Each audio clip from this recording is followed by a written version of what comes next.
are tidying up some loose ends right now, ladies and gentlemen, on what is the hottest show on the streets when you discuss Crimson Tide football.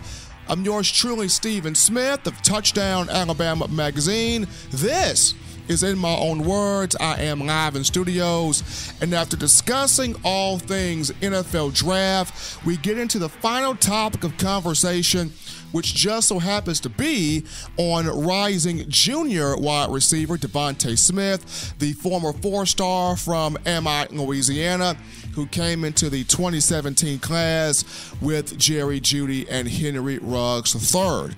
We are fresh off the 2019 draft, but as always, you have analysts and scouts out there that put up their way too early boards for 2020 in trying to predict the future of new guys, the new wave of talent that could potentially go in the first round of the following draft or next year's draft. When you look at the University of Alabama, you already have the obvious suspects: quarterback Tua Tagovailoa, wide receivers Jerry Jeudy and Henry Ruggs III, defensive lineman Raekwon Davis, linebacker Dylan Moses, and a couple of drafts, way too early drafts. I've seen safety Xavier McKinney, offensive lineman Alex Leatherwood, and Cedric. But despite, all of these players for the 2020 venue, which you got to get to the 2019 season first, I have not seen one DeVonta Smith. And this is the reason why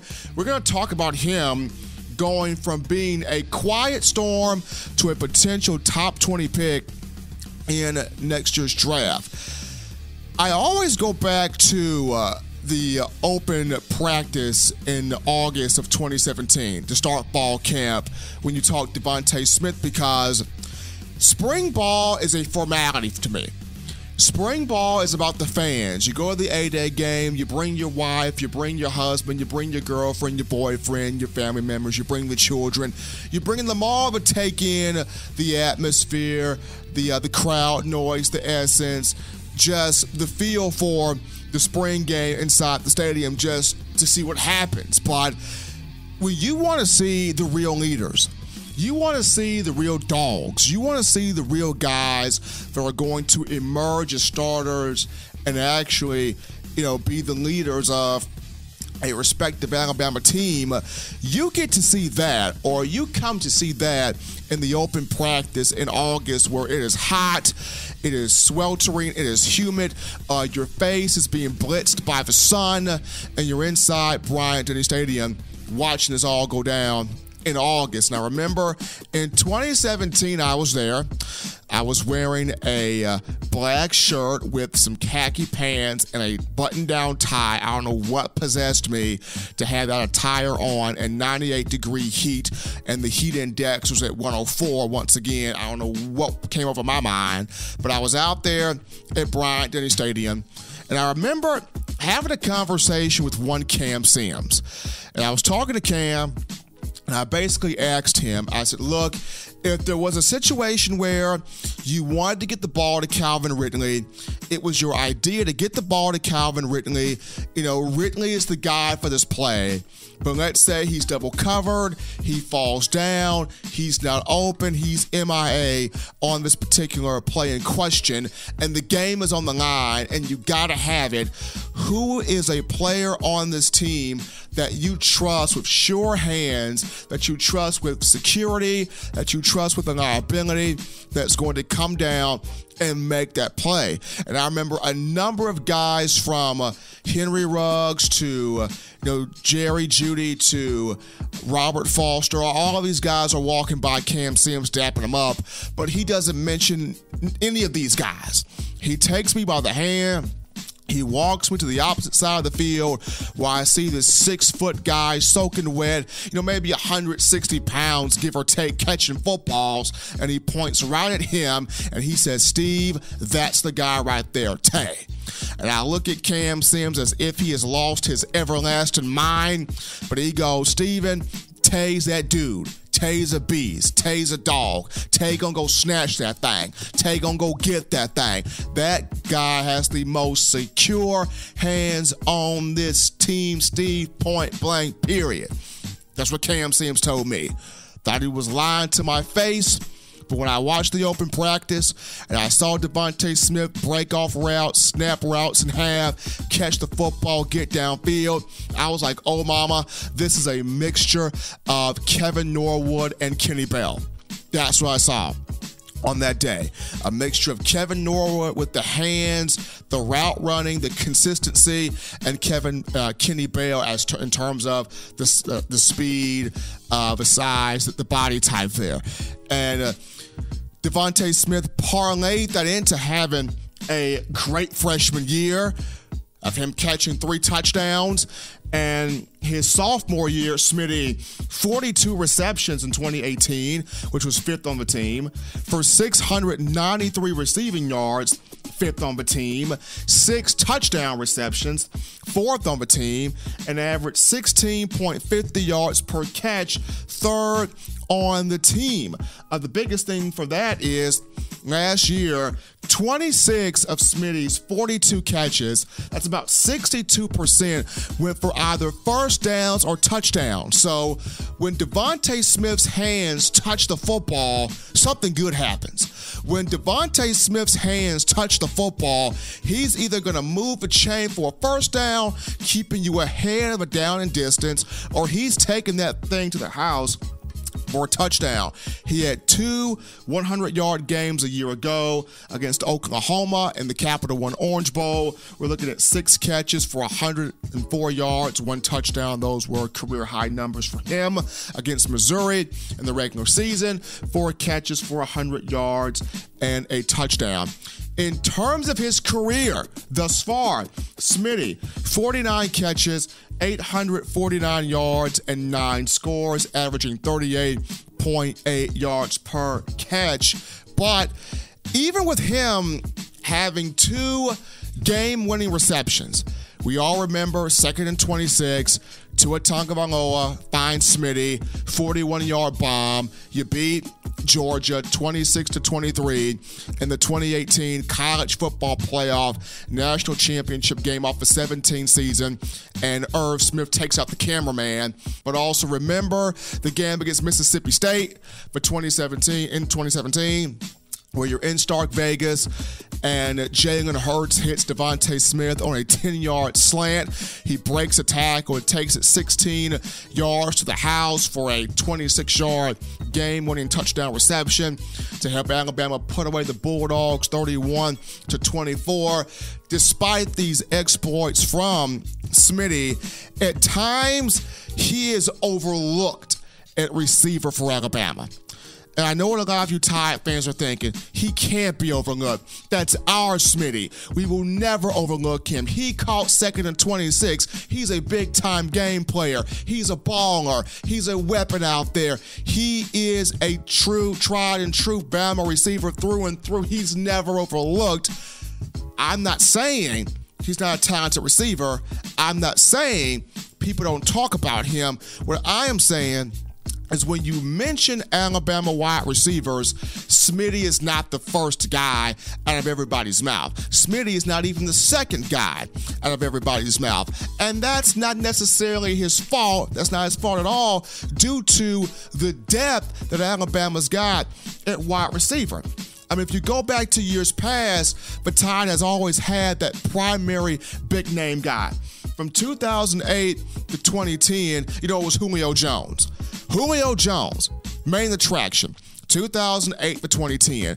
Though you had Darius Hanks, though you had Marquise Mays and supporting cast members around him, Julio Jones was that cat, was that dude. He was the guy that defensive coordinators, defensive back coaches, defensive secondaries had to scheme everything around because he was the guy. Following him from 2012 to 2014, it was all about Amari Cooper. Gotta scheme Amari Cooper. Gotta take Cooper out of his element. Despite the fact that you had Christian Jones, DeAndre White, and Kevin Norwood, the idea was we gotta take Coop out the gate. We gotta take Coop out the frame. We gotta shut Coop down because Coop was the main course, 5-course meal. Same thing with Calvin Ridley from 2015 to 2017. Yes, you had Robert Foster and Cam Sims, but you had to shut Calvin Ridley down. He was the main guy. The difference here with Smitty, Alabama, for the first time, is 3 deep at wide receiver at each spot. Whether it's at Z, whether it's at X, whether it's in the slot, Bama is 3 deep at every spot. You got Judy, you got Ruggs, you got Waddle, you got Xavier Williams, you got John Mechie, the freshman, who's going to be a baller, you got Tyrell Shavers, and you've got Slade Bolden. So you are deep at that wide receiver position. And Smitty doesn't get a lot of mentioning in that because, people look at Judy as the all-package guy. He can do it all.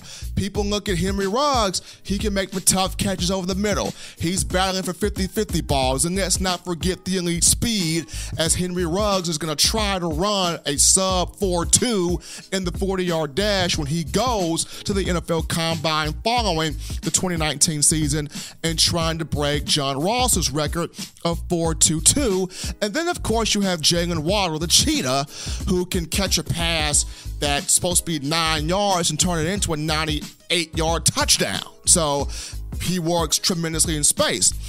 DeVonta Smith is not the first guy out of everybody's mouth, but when he is healthy, we're talking about the most dependable, the most reliable receiver for Tua Tagovailoa. Case in point, go back to the A-Day game for this spring.